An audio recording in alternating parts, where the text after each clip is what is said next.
Welcome students to my channel. आज हम economics का नेक्स्ट लेसन पढ़ने जा रहे हैं जिसका नाम है प्रोडक्शन फंक्शन। तो हमारा पहला टॉपिक है व्हाट इज प्रोडक्शन, यानी उत्पादन क्या है। देखिए, प्रत्येक फर्म को वस्तुओं और सेवाओं का उत्पादन करने के लिए भौतिक साधनों की जरूरत होती है, जैसे भूमि है, श्रम है, पूंजी है या उद्यम है। तो इनकी जरूरत होती है। तो इसलिए हम कह सकते हैं कि उत्पादन का मतलब होता है कि भौतिक साधन यानी इनपुट्स, ये हमारे इनपुट हैं, इनका आउटपुट में रूपांतरण करना प्रोडक्शन कहलाता है, यानी उत्पादन कहलाता है। एग्जाम्पल के लिए हमारे भौतिक साधन है 10 मशीनें और 5 श्रमिक, और हमारा भौतिक उत्पादन है 100 वस्तुएं। तो हम कह सकते हैं कि जब फर्म इनपुट लगा के आउटपुट में उसका चेंज करती है तो यूटिलिटी क्रिएट होती है। तो यूटिलिटी को क्रिएट करना ही प्रोडक्शन कहलाता है। यहाँ हम एग्जाम्पल में देख रहे हैं कि 10 मशीनें और 5 लेबर लगा के उसने 100 वस्तुएं बनाई है, तो यूटिलिटी क्रिएट की है, तो इसको हम प्रोडक्शन कहेंगे। आगे व्हाट इज प्रोडक्शन फंक्शन। तो एक वस्तु के भौतिक साधन कौन से होते हैं, जैसे मशीनें और लेबर हैं, और भौतिक उत्पादन जैसे 100 वस्तुएं हैं, उसके बीच पाए जाने वाले फंक्शनल रिलेशन को प्रोडक्शन फंक्शन कहते हैं। तो हमने एक यहाँ लिखा है QX equal to F L और K, यानी क्वांटिटी ऑफ X, यानी X वस्तु का भौतिक उत्पादन, F का मीन्स है फंक्शन, और L का मतलब है लेबर, और K का मतलब है यानी मशीनों की इकाइयां, यानी पूंजी की इकाइयां। तो हम यहाँ देखते हैं कि हमने 5 लेबर और 10 मशीनें लगा के 100 प्रोडक्शन किया है, तो इस रिलेशन को ही हम प्रोडक्शन फंक्शन कहते हैं। अब हमारा नेक्स्ट टॉपिक है शॉर्ट रन प्रोडक्शन फंक्शन, यानी अल्पकालीन उत्पादन फलन। देखो, अल्पकालीन उत्पादन फलन क्या होता है, वो समय अवधि यानी वो टाइम पीरियड जिसमें उत्पादन के कुछ साधन स्थिर होते हैं, यानी कुछ प्रोडक्शन के फैक्टर तो कांस्टेंट होते हैं और कुछ वेरिएबल होते हैं, यानी परिवर्तनशील होते हैं। तो इसलिए उत्पादन में जो चेंज है केवल वेरिएबल साधनों का ज़्यादा यूज करके ही हम बढ़ा सकते हैं। आपको पता है मशीनों में हम चेंज नहीं कर सकते शॉर्ट टाइम के अंदर, तो क्योंकि प्रोडक्शन की प्लांट कैपेसिटी कांस्टेंट होती है, यानी स्थिर होती है। अब हम क्या कर सकते हैं, लेबर को बढ़ा के ही प्रोडक्शन को बढ़ाया जा सकता है। तो जैसे मैंने एग्जांपल लिया है कि हम 45 प्रोडक्शन कर रहे हैं जब हम 5 लेबर और 4 मशीनें लगा रहे हैं। अगर हमने प्रोडक्शन 50 करना है तो सिर्फ हम लेबर ही बढ़ा सकते हैं, 5 से 7 कर सकते हैं, मशीनें कांस्टेंट रहेंगी। तो ऐसे प्रोडक्शन फंक्शन को शॉर्ट रन प्रोडक्शन फंक्शन कहा जाता है। अब बारी आती है लॉन्ग रन प्रोडक्शन फंक्शन की। देखिए, दीर्घकालीन उत्पादन फलन क्या होता है। देखो, ये ऐसी टाइम पीरियड होता है जिसमें सभी साधन परिवर्तनशील होते हैं, यानी वेरिएबल होते हैं। इसलिए प्रोडक्शन के अधिक साधनों का यूज करके ही प्रोडक्शन बढ़ा सकते हैं। तो इसमें क्या है, आप अगर 50 प्रोडक्शन कर रहे हैं शुरू में, जब आप 5 लेबर और 4 मशीनें लगा रहे हैं, तो आपने क्या किया, सभी साधनों को दुगना कर दिया। तो आपने लेबर 5 से 10 कर दिया, इसी तरह मशीनों को 4 से 8 कर दिया, तो प्रोडक्शन भी दुगनी हो गई। तो इस तरह के प्रोडक्शन फंक्शन को हम लॉन्ग रन प्रोडक्शन फंक्शन के नाम से जानते हैं। अब हमारा नेक्स्ट टॉपिक है कॉन्सेप्ट ऑफ प्रोडक्शन। देखिए, प्रोडक्शन 3 टाइप की होती हैं। पहला होती है टोटल प्रोडक्शन। टोटल प्रोडक्शन को कुल उत्पादन कहते हैं। तो एक निश्चित समय अवधि में उत्पादित की गई वस्तुओं और सेवाओं की कुल मात्रा को हम क्या बोलेंगे, कुल उत्पादन या टोटल प्रोडक्शन बोलते हैं। अब एग्जाम्पल के लिए मान लो आपने 2 मजदूर लगा के 5 क्विंटल अनाज पैदा किया, तो उस 5 क्विंटल को हम क्या बोलेंगे, कुल उत्पादन। इसी तरह बारी आती है, नेक्स्ट होता है मार्जिनल प्रोडक्शन, यानी सीमांत उत्पादन। तो परिवर्तनशील साधन की एक इकाई का कम या अधिक प्रयोग करने से कुल उत्पादन में जो अंतर आता है उसको क्या बोलते हैं, मार्जिनल प्रोडक्शन या सीमांत उत्पादन।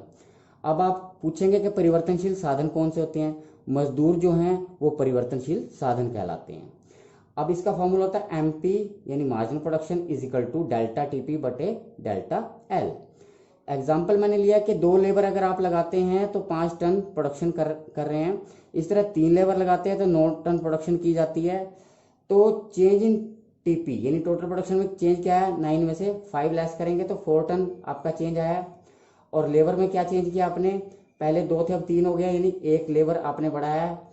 तो MP क्या होगा, डेल्टा TP यानी change in total production 4 ton upon delta L यानी लेबर में चेंज, तो आपका आंसर 4 होगा। तो इस तरह से हम मार्जिनल प्रोडक्शन कैलकुलेट करते हैं। अब नेक्स्ट है हमारा एवरेज प्रोडक्शन, यानी तीसरा एवरेज प्रोडक्शन होता है। तो औसत उत्पादन क्या होता है? देखो, परिवर्तनशील साधन यानी मजदूर की प्रति इकाई उत्पादन को हम क्या बोलेंगे? एवरेज प्रोडक्शन कहेंगे। तो एपी का क्या फार्मूला होता है एवरेज प्रोडक्शन का? Total production upon labour. तो जैसे 4 लेबर हैं, वो 12 टन प्रोडक्शन कर रहे हैं, तो हमने एवरेज अगर निकालनी है तो 12/4 कर देंगे, तो 3 टन हमारी प्रोडक्शन आ जाएगी। इसको हम एवरेज प्रोडक्शन के नाम से जानते हैं। अब हमारा नेक्स्ट टॉपिक है प्रोडक्शन फंक्शंस के प्रैक्टिकल क्वेश्चन। तो देखिए, मैंने एक एग्जांपल लिया है यहाँ पे। इसे नंबर ऑफ लेबर दिए हैं यानी श्रमिकों की संख्या, और टोटल प्रोडक्शन यानी कुल उत्पादन दिया गया है। आपको एवरेज प्रोडक्शन और मार्जिनल प्रोडक्शन निकालना है। तो देखिए, एवरेज प्रोडक्शन का जो फॉर्मूला है वो टोटल प्रोडक्शन अपॉन लेबर होता है। तो एवरेज प्रोडक्शन में अगर 50 को 1 से डिवाइड करते हैं तो आंसर आएगा 50। इसी तरह 90 यानी 90 को 2 से डिवाइड करते हैं तो हमारा आंसर आएगा 45। 120 को 3 से डिवाइड करते हैं तो 40 है। इसी तरह 140 को 4 से डिवाइड करते हैं तो 35 आता है। नेक्स्ट 150 को 5 से डिवाइड करते हैं तो 30 आता है। नेक्स्ट 150 को 6 से डिवाइड करते हैं तो 25 आंसर आ जाएगा। फिर 140 को 7 से डिवाइड करेंगे तो 20 आएगा, और 120 को 8 से डिवाइड करेंगे तो 15 आ जाएगा। इसी तरह अगर एमपी निकालना, एमपी का फॉर्मूला था डेल्टा टीपी बटे डेल्टा एल। तो यानी टोटल प्रोडक्शन में चेंज अपॉन लेबर में चेंज। तो हम देख रहे हैं कि पहला तो आंसर हमारा 50 ही आएगा। नेक्स्ट हम देखते हैं कि 90 में से अगर 50 हम लेस करते हैं और 2 में से 1 लेस करते हैं तो आ जाएगा 40/1। तो यहाँ 40 ही आएगा। इसी तरह से 120 में से 90 लेस करते हैं तो हमारा, और 1 से यहाँ डिफरेंस जो है 1 का डिफरेंस आएगा, तो यहाँ पे 30/1, तो हमारा 30 आंसर आ जाएगा। तो यहाँ तो एक का डिफरेंस है, तो हम करेंगे क्या? सीधा इनका डिफरेंस ले लेंगे। 140 में से 120 लेस करेंगे तो 20 आ जाएगा। 150 में से 140 लेस करेंगे 10 आ जाएगा। 150 में से 150 लेस करेंगे 0 आ जाएगा। 140 में से 150 लेस करेंगे माइनस का 10 आएगा। और इसी तरह 120 में से 140 लेस करेंगे तो माइनस का 20 आ जाएगा।